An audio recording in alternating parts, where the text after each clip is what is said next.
Yo, the death of mainstream. There is more Bah, high quality let's get it. content available than ever before, and yet most people feel like there is something missing. There was once a time where it felt No, like we what it were all in the feels like is that there is just so much things out there that it just feels like they ain't nothing to watch too. Like I can't be the only one that just feels like that. same wavelength when it came to entertainment and pop culture. Everything felt more impactful. Movies were bigger, music spread further, famous people were actually famous, awards meant something, and if there was a shocking story in the news, it was impossible to miss. It was much easier to have your finger on the pulse of pop culture, and it created this bond that we had together as strangers.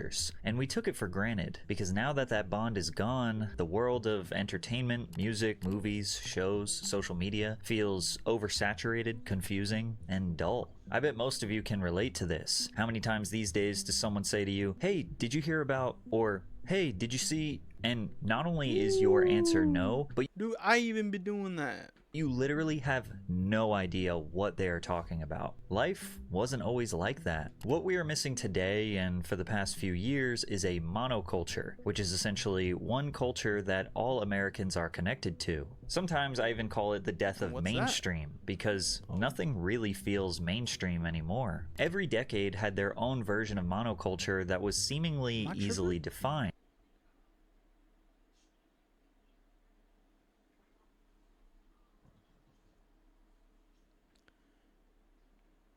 But what will define the 2020s? Monoculture is dead. And for anyone watching this that's like a teenager or younger, it means nothing because they can't relate to that experience. But literally anyone older than that remembers their version of monoculture and probably misses it because it represents a much more simple time. I don't even know if I had something like that growing up. Every generation before Gen Alpha had limited options for entertainment, and they thought it was a burden, Ooh, flipping no, through TV yeah. channels saying, "Oh, Bro, I hated, what's that thing? It was something that they used to do in the summer. I think it was called like a worldwide day of play. I think that's what it's called, bro. I remember going on to a channel and then just seeing that pop up. Ruined my whole mood, so then I had to go up outside. oh, there's nothing to watch." But now our options are infinite. 3.7 million YouTube videos uploaded every day, one streaming service with every song ever made, and 100,000 new songs being uploaded every day, dozens of subscription services with thousands of movies and TV shows, a literal endless singular feed of short form videos that one can spend Yes. hours without realizing the time has passed. And despite having access to all of this content, a lot of us feel bored. I only spent like an hour or two on my phone. I don't even know where it's at right now. Like right now, I just been watching movies. Like, dude, I had seen Jurassic Park. So goddamn boring. It's like, bro, I just clicked off that for like, I think I was in like an hour. I didn't even know what the hell was happening. And disconnected from each other. Well, today I want to talk about that feeling.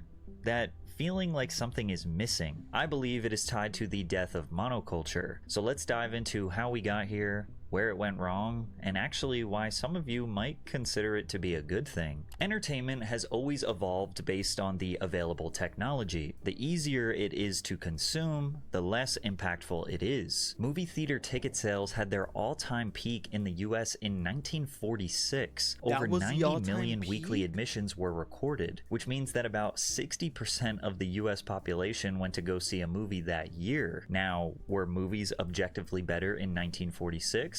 Absolutely No. not. There were just less of them, and less entertainment overall. The introduction of the television likely slowed down movie ticket sales, but opened up a whole new opportunity for entertainment. Cartoons, sitcoms, and of course, ads. You've probably never heard of Spokio, Truthfinder, or Yo, been verified, but they've Snake. definitely heard of you.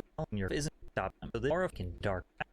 Than enough time to start getting your info. You had to watch the moved from these sketchy sites. But even television has its limitations. You had to watch the show at the exact time it aired, or you missed it and had to wait for someone to to wait tell for you either, what like, the happened the next next day. week. Or even worse, you had to read this book called the TV Guide to figure out when they were going to air a rerun. Plus, That there was were a only a few book? channels, so competition for attention was fierce. But that also meant that millions of people were watching the same thing at the same time. With most households operating on 9 to 5 work schedules, the only time carved out to entertain yourself was between 7 and 10. This was known as prime Prime time, Zone. and that's Oh, when the Prime few Time. good shows were on. Families watched the same things together, and a new episode airing at 8 p.m. on a weeknight could dominate school hallways and office break rooms the next day. Worst case scenario, you could stay up for late night television where Letterman would catch you up on all your pop culture news. We were connected as humans, kind of operating on the same wavelength, and the entertainment added to our humanity. That is, unless you were entirely disinterested from the few available shows and movies, then you had no other options, your life sucked,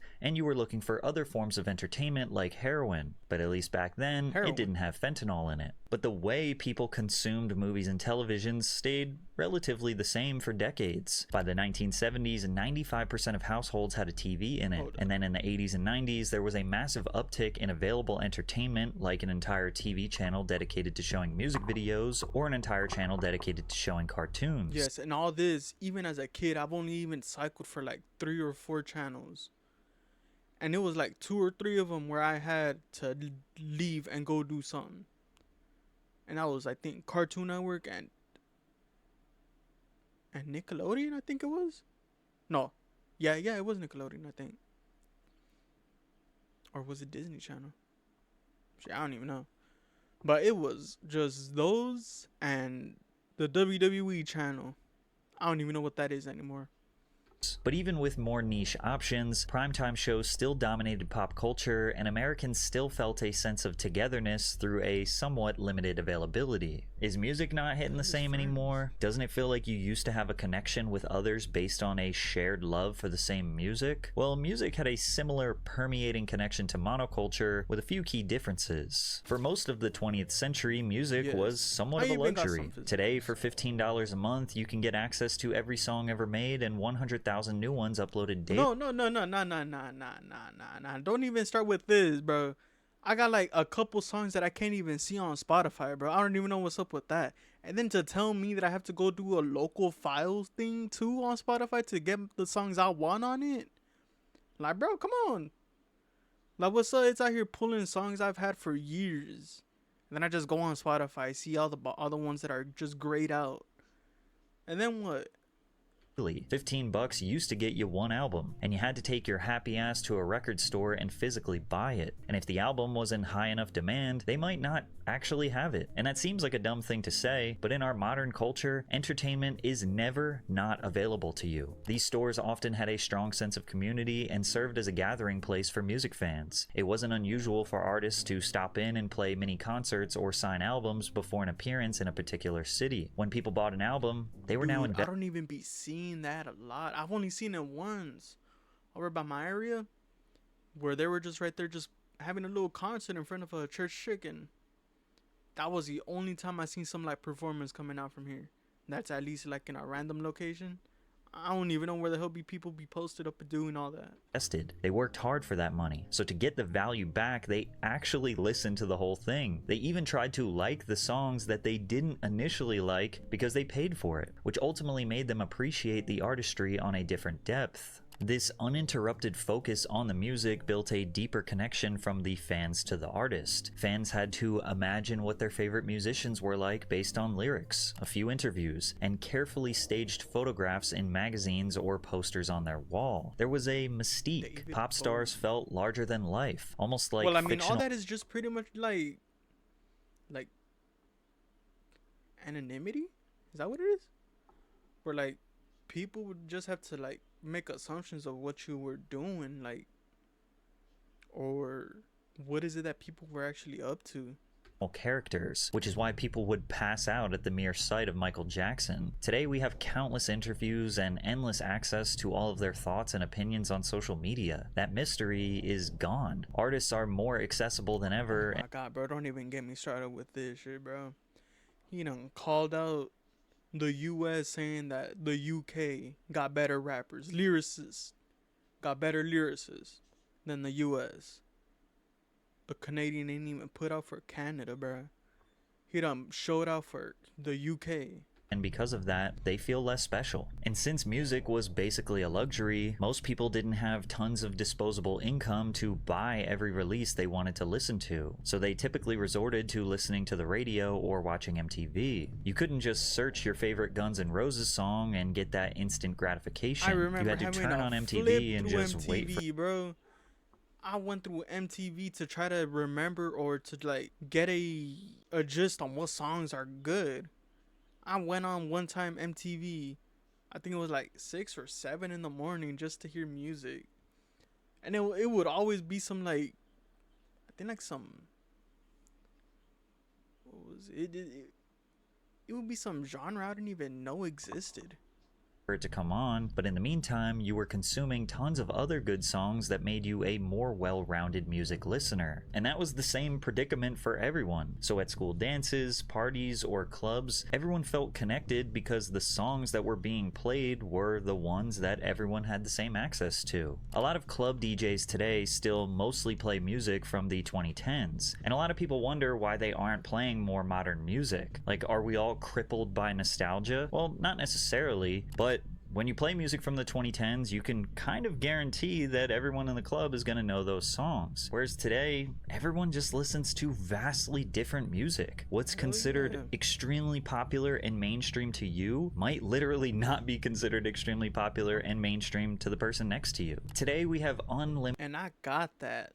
When I was listening to some of my music at work, it wasn't until a coworker just went up to me and go like, "Hey, well, who's that?" And I'm like, "What the hell?" Like she didn't know the type of person I was listening to. I'm about to gatekeep that, bro. I didn't even tell her at the end. Limited access to every song ever made. When a new song or album drops, it is just right there in your phone. You don't have to talk to anyone, don't have to buy it, don't have to wait. Most of the time, the artist is actually begging you to listen to it, or you accidentally found out about it. You didn't even want to discover it. Most people have resorted to just letting the algorithm decide what music to recommend to them because it's easier than doing all of the effort I just talked about before. I used the Smart Shuffle to try to see what the hell kind of song should I actually like branch out to be listening to. Nah, but the Smart Shuffle has been helping me out just getting out to some other songs. Cause I right now got like 700 songs on my Spotify playlist. And like that's not even on my first playlist. My first playlist I got like 600 more. And they both still downloaded too. Just taking up space. Find this lack of mono connectivity through music, requiring absolutely no effort to get access to the music, as well as artists not having the star power due to overexposure, and surprise, surprise, music holds absolutely no value to the average casual listener. Once we entered the 2000s, the rapid advancement of available technology caused a dominant monoculture to become more fragmented. TVs were becoming cheaper, bigger, and higher quality. The internet was getting faster, becoming easier to access and navigate. Cell phones were in everyone's pocket. We were becoming more connected than ever, but we didn't realize it was actually going to drive us further apart. In my opinion, 2000 to 2010 was a great sweet spot for pop culture. I would describe today's culture as everything all at once, and the early 2000s was the same, but it was slightly... everything all at once in like the same screen. That's pretty much just it. More manageable. Let's start simple. Movies. Here's a graph of every movie released per year around the world. Damn. You can see the quantity of movies released remained relatively the same from the early 1970s to the late 1990s, and it just started slowly ramping up in the 2000s before it exponentially exploded. Back then, there was a rhythm to it all. You'd get two or three. Right now is just making a big ass title saying we put the most budget in this film, and then it's gonna make nothing. Massive blockbusters every summer, movies like Spider-Man, Pirates of the Caribbean, or The Dark Knight, which dominated culture for weeks. As fall and winter rolled in, you'd see smaller budget, more experimental, or just simple films rise to the surface. Movies like Eternal Sunshine of the Like all this is also happening in games, bro. I think that the last AAA game I played was Cyberpunk. I just finished that too. The main story quest. I'm right now doing the Phantom what's that DLC? Phantom something. Phantom Menace? No, that's a Star Wars thing. The fuck? I don't know what it is. The DLC for Cyberpunk, because I'm going for like the 100% on the trophy. So like that's right now the only game that I have actually played. Other than that, I've been playing like a bunch of like indie games on my Steam Deck. Shit, and they ain't missing yet. At least the ones that I be trying to play.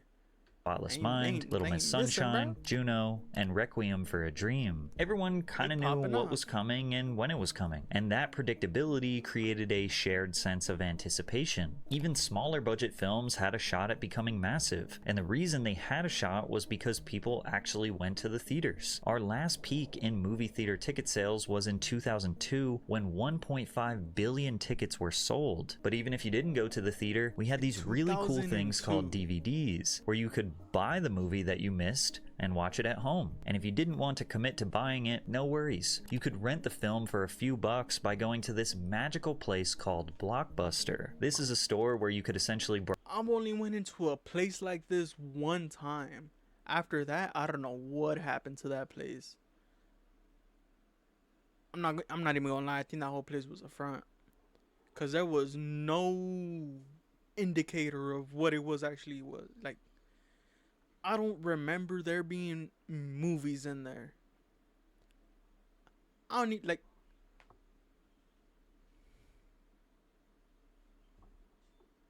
browse all of the movies that you didn't get the chance to see. You would actually talk to the employee who worked there, and they would give you a recommendation or tell you what everyone else is renting. Sometimes a movie was in such high demand that all of their copies would be rented and you couldn't get it. Imagine that. Imagine any form of entertainment being unavailable for you today. Scarcity created demand, and it made the film more exciting. It made you want to watch it more. Most of those crappy yet and right now special they just be coming out. No, like this is what they doing. They dropping a movie and then the next week they just put it out in in streaming services. Like, bro, you is gonna make no type of money if that's what you're gonna be doing. early 2000s comedies were the perfect films to pick up at a blockbuster, and people loved that place. The company earned $5 billion in revenue in 2004. The point is that you and everyone around you had this physical connection with the entertainment and was actively using their brain to choose what they wanted to consume. TV still had a somewhat similar rhythm in the 2000s. Primetime was still valuable airtime. MTV was in its best era, in my opinion, having a plethora of terrible yet oddly captivating reality TV shows and experimental series, while still having their sister network, MTV2, play music videos 24/7. It was one of the most versatile eras for mainstream music, with lyrical rap, crunk rap, rock, emo rock, country, pop, EDM, R&B, and countless other genres in a healthy rotation on MTV and the radio. It was just on the cusp of being overwhelming, but having it all contained on MTV and VH1 made it still manageable to keep up with. Kids were absolutely consumed by Nickelodeon, Disney Channel, and Cartoon Network, which were three separate networks that each had 2 to 3 shows worth paying attention to in their. And now they have those three in different streaming services. They just created the same damn thing. They're just charging you money now. No, I mean I ain't gonna say nothing about all that, man. Respective eras. I don't We be still paying had for a all healthy that. separation You gotta, between our you gotta be a real dumbass if you paying for all that. personal I ain't even lives gonna and lie. our school and work life from 9 to 5, only entertaining ourselves lightly in the morning and in the evenings. We didn't have a phone to distract us from literally every millisecond of boredom. The entertainment options still felt limited enough that you could feel like everyone around you was on the same wavelength. Plus, we were still at the mercy of knowing the schedule of when Dude, the first time I've seen how that shit looks, that is crazy. Cause I ain't grow up with cable and shit like that. Not even with damn internet or a phone. It wasn't until I was like 17 when we had internet, and I wasn't like 16 till I had like my first phone. So just seeing this thing right here gotta be crazy, knowing that you could just see this. I I was watching Cubo, bruh. Oh my god, I hated a bunch of shows off that. I just all I had to do was go out and go to sleep, bro. Like Regerta, Emergency, Maverick, Soul Train. That's the only one I know. Oh, and SpongeBob. But damn, just seeing all this. No, and the reason why I'm even saying all that is because I got a smart monitor. and I had accidentally pressed the TV button on this. I didn't even know I had a TV option where I had all these channels open, like available to me right away. I'm just like, what the hell? What was this at when I was growing up? Like, damn. shows were going to air, but that started to die when cable companies provided DVR capabilities. You could now record your favorite shows and movies and watch them later whenever you wanted. This was the beginning of the streaming service era takeover that so many people today loathe. Today, you may feel like you are not as connected to the culture because 1, less people are going to the theaters, and 2, the DVD and TV business has... Bro, it is a crazy run. I just saw that Superman movie peak, and then I'm seeing Fantastic Four. That shit about to be fire, bro. Has been demolished by streaming services like Netflix, Hulu, HBO Max, etc. Being able to stream anything, anywhere, anytime, all while being alone in your room means there's no anticipation, no excitement, nobody to share the experience with, and therefore no real reason to watch, which is why you simply scroll and scroll through endless choices waiting for something. Yeah, but like all that pretty much just changes with like memes, bro. Like it wouldn't even be what's that show called? Squid Games. I had not seen that show. And it wasn't until I heard that season 3 was dropping where I just said, well, screw it, I might as well just watch the whole thing. I liked it. I didn't like how it ended, but I wouldn't even known that all this stuff was like actually being hyped up, because like it wasn't until at the point where I had seen, I don't even know her name, I don't know her number, but it was the trans marine. She was so damn fire in that shit. I just feel like they had to give her a trash ending because she was just too fire, and it was just rushed. And then they just got a baby winning. I don't know what the hell was all that. And now they got that thing going in the U.S.? I don't even know what I was talking about from the beginning, bro. To magically grab your attention, waiting for something to give you a reason to watch, but it just never happens. On a lighter note, no, but it wasn't until I seen all those in memes where I started saying, oh, like I'm saying, oh, I played these games before. Like, bro, I wouldn't, I've heard my friends say that. I didn't know where it was from. I didn't even tell him. And then I seen that. I'm just like, oh, this is where you got it. Oh, it's just like a reference. And I started seeing it more on memes. It wasn't until like the new season came out where I seen a bunch of memes going back, talking about the old stuff too. And I'm just like, oh, damn.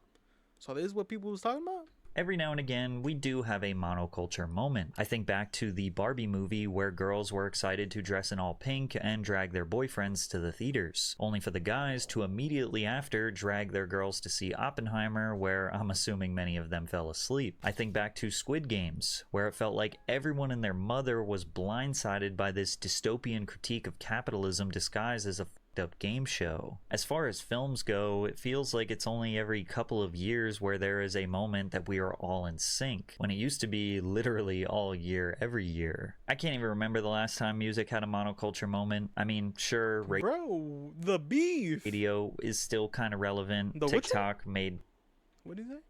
Monoculture moment. I mean, sure, radio is still kind of relevant. TikTok made popular songs more popular, Bro, but I didn't even touch a radio since like a car. I never had a radio on me, bro. So much music all over the place all the time that I don't even know what anybody's listening to anymore. For TV, Yellowstone, Severance, White Lotus, Love Island, I mean, they are extremely popular, but can we say everyone is watching those shows? Will those shows define this era? I bet there are a ton of you watching that are like, I didn't watch a single one of those shows. The irony of it all is that the death of a unified culture everyone seems to be called everybody out on that feeling came with our pursuit to be more connected than ever before, because the adaptation of the internet and social media into our everyday lives was the nail in the coffin for monoculture. By the turn of the century, everyone with extra cash had a computer somewhere in the house. Our parents were using them to basically replace what the newspaper did for decades. As the desktops and internet connection got faster, we looked at forums. Bro,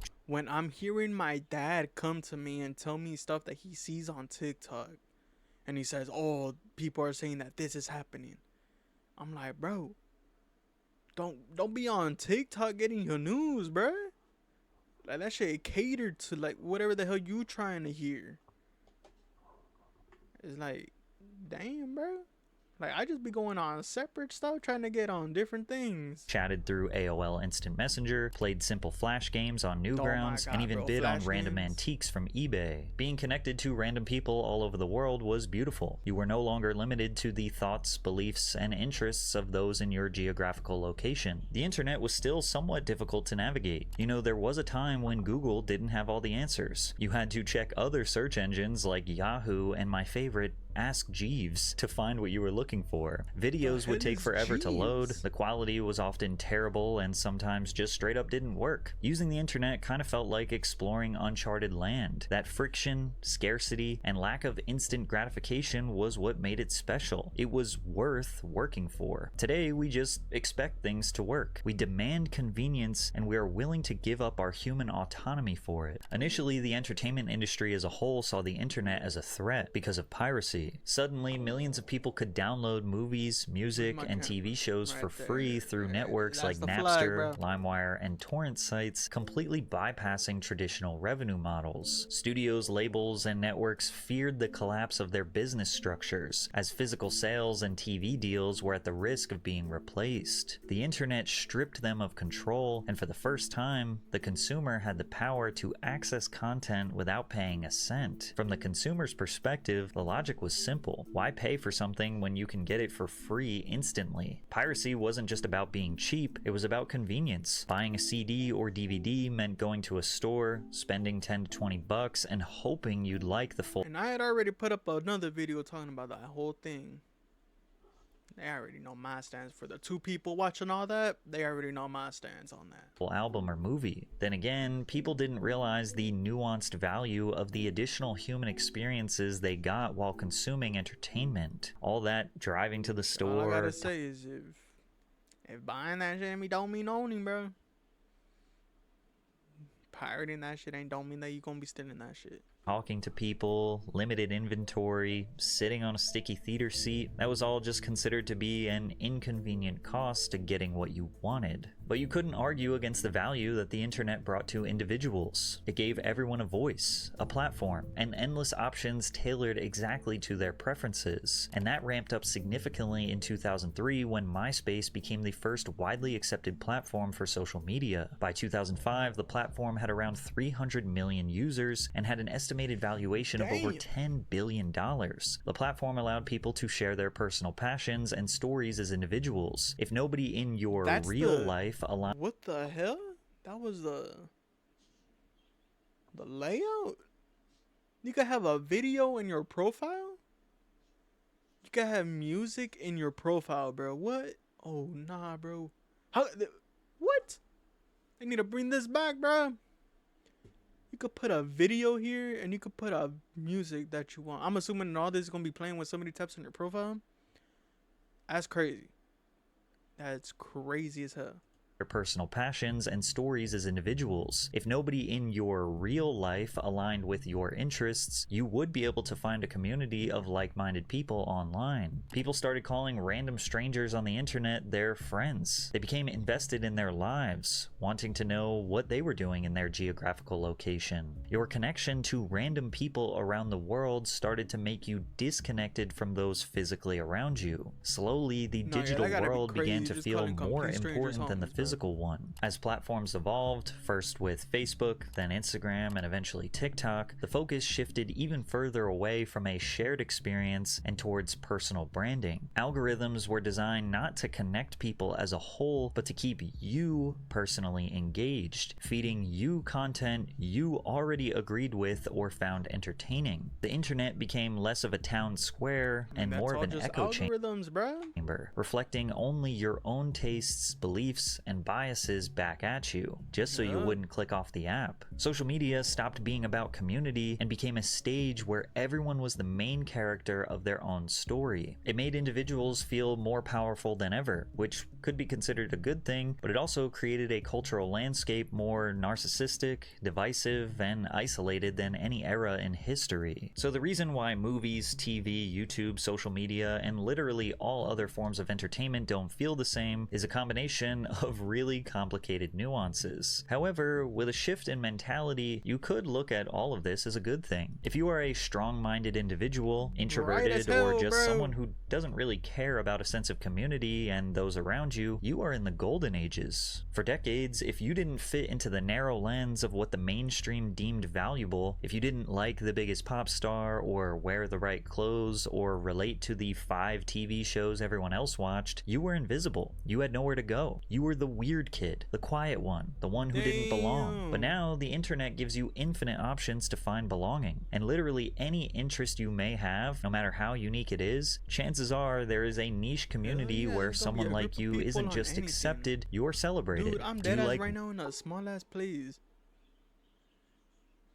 Whoops with watermelons. What the hell? 61K, bruh? Post must contain whoops and a melon.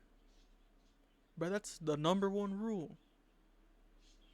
wolves eating watermelons? So do 61,000 other people. Do you like stapling bread it's to top trees? So do 3%. 335,000 other people. Today, a girl who was once mocked in school for drawing anime characters in her notebook can become a full-time artist with a fan base of thousands or millions. A kid who was laughed at for making weird songs on his cracked BandLab app Dang, can that go shit look viral on confusing. TikTok and then chart on the Spotify Viral 50. A filmmaker with no connections and no Oh, nah, budget yeah, can put these things with. Dang, what the hell? Why my phone died? Oh, I got something running? Nah, but. These.